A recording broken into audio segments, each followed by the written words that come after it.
आर्थिक स्थिति बढ़ाइए, लेकिन सेवा के लिए बढ़ाइए, माता-पिता, परिवार की सेवा के लिए बढ़ाइए। आप अपने लिए संयम में रहिए, जिनके द्वारा सब समाज की सेवा हो रही, परिवार की सेवा हो रही, उनका अर्थ उनको कोई पतन में थोड़ी ले जाता है। अब अर्थ कमाओ, पर स्त्रीगमन में पैसा खर्चा करो, जुआ में खर्चा करो, शराब में करो, मांस में, तो दुर्गति हो जाएगी।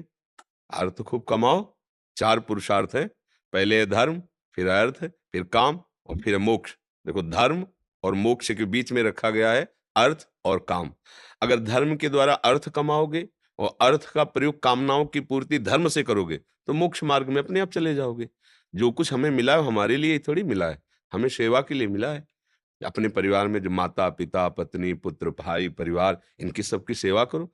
जो मूर्खता करते हैं, वो सोचते हैं हम कमाते हैं, हम उसका उपभोग करेंगे और वो गंदी बातों में, व्यभिचार में, मदिरापान में, गंदे व्यसनों में और ये सब मांस आदि खाने में, मनमानी ऐसे, ये दुरुपयोग है, इसका संयम करो।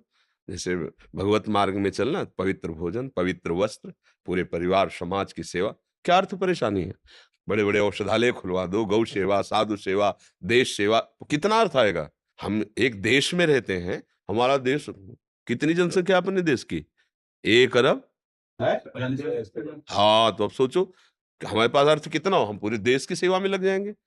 तो अर्थ नुकसानदायक कब है? जब हम उसका उपभोग करते हैं गलत ढंग से। नहीं तो अर्थ कमाने के लिए निषेध किया गया क्या? अर्थ कमाने के लिए निषेध नहीं है। अर्थ का प्रयोग अपने लिए। हाँ, अच्छे कपड़े पहनो, अच्छा भोजन पाओ, सात्विक वृत्ति से रहो और शेष दूसरों की सेवा के लिए भगवान ने तुम्हें दिया है, वैसा करो, तो इसमें कोई परेशानी नहीं। अब आप स्वयं दुरुपयोग करेंगे तो कैसे फिर अर्थ की सार्थकता क्या हुई? दुरुपयोग तो नहीं होना चाहिए ना। दुरुपयोग के लिए निषेध किया गया है। अपने को आप साधन में रखो। आपके पास जो सामग्री है, जिसको आवश्यकता है दूसरों की सेवा में लगाओ। जो अपने संबंधी जन हैं, जो अपने समाज के जन हैं या कोई ऐसा बीमार पड़ा है जिसकी सेवा अत्यंत आवश्यक है, तो आप 1 दिन के लिए भोजन छोड़ दीजिए, उसकी सेवा कर दीजिए।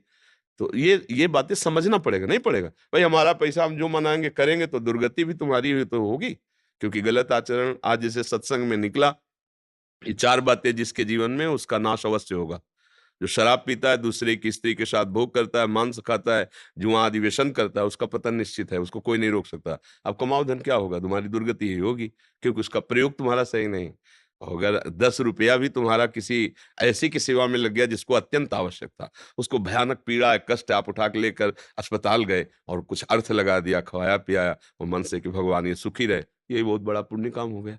हो गया ना? तो अर्थ से अच्छा काम भी हो सकता है और बुरा काम भी हो सकता है और कोई मरणासन में है, बहुत कष्ट में, औषधि दिला करके उसको स्वस्थ कराने का आपने प्रयास किया, तो वही अर्थ आपके सुकृत का काम बन गया।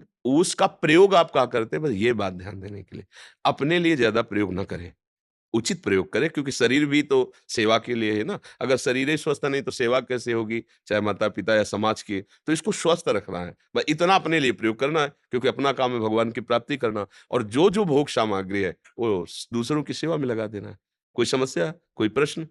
महाराज जी कई बार जो क्रिया करते हैं अर्थ कमाने के लिए, उस क्रिया को करते वक़्त वो भागवतिक चिंतन नहीं रह पाता है, तो वो क्रिया तो उसका भी हमने उपाय बता दिया है कि किसी भी क्रिया के प्रारंभ में, मध्य में और अंत में अगर आप ये सोच रहे हैं कि भगवान को समर्पित करेंगे हम, क्योंकि ये भी भगवान की सेवा है। आप फावड़ा चला रहे हैं, आप व्यापार कर रहे हैं, आप नौकरी कर रहे हैं, तो भगवान की सृष्टि में कर रहे हैं ना। उससे प्राप्त अर्थ के द्वारा जो तुम्हें ज़िम्मेवारी मिली है, तुम वो ज़िम्मेवारी निभा रहे हो ना, वो भगवान की सेवा है। तो जो आपने नौकरी, पेशा, व्यापार किया, जिस समय में आपका भगवत स्मरण नहीं रहा, वो आप तन्मयतापूर्वक वो कार्य किए, उस कार्य के समय को और कार्य को भगवान को अर्पित कर दो।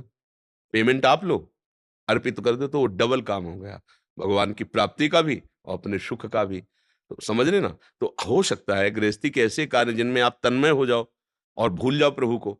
तो भूल जाने पर भी वो भूल नहीं मानी जाती क्योंकि वो कर्म आपको भगवान में समर्पित करना है। जो भी कर्म कर रहे हैं, भगवान के निमित्त कीजिए, भगवान को समर्पित कीजिए और बीच-बीच में जितना स्मरण बढ़ा सको, स्मरण बढ़ाते रहिए। वो पूजा ही हो जाएगी, ये शास्त्रीय प्रमाणित है। भगवान के परम महाभागवत नौ योगेश्वरों ने एकादश स्कंद भागवत में कहा है, स्वभाव के अनुसार, चेष्टाओं के अनुसार जो क्रिया है, वो सब परम पुरुष नारायण को अर्पित कर दे, यही भागवत धर्म है। तो ये हमारे लिए ये भी सुविधा है, भगवान को कर्म समर्पित कर दो, तो कर्म योग हो जाएगा और उससे हमें भगवान की प्राप्ति होगी। वही कर्म हमें नष्ट कर सकता है और वही कर्म हमें मुक्त कर सकता है। तो हम शास्त्र संयम के अनुसार कर्म करें, जो हमें कर्म मिला है और भगवान को समर्पित कर दें। तो जैसे आप दिन भर चिंतन नहीं करते, लेकिन जब शाम को आपको पैसा मिलेगा, तब आपको ये बात है कि माता-पिता को देंगे जाके या पत्नी को देंगे, परिवार को सुख मिले। ऐसे ही दिन भर आपने याद नहीं किया, पर अब शाम को याद आए कि भगवान को ये कर्म अर्पित करना है, समर्पित। हे प्रभु, सुबह से लेकर अभी तक जो कर्म करते रहे, वो आपका बराबर स्मरण ना होने पर भी ये आपके लिए है, स्वामी आपको समर्पित है। तो ये कर्म समर्पण हो गया, इससे भी भगवत प्राप्ति हो जाती है।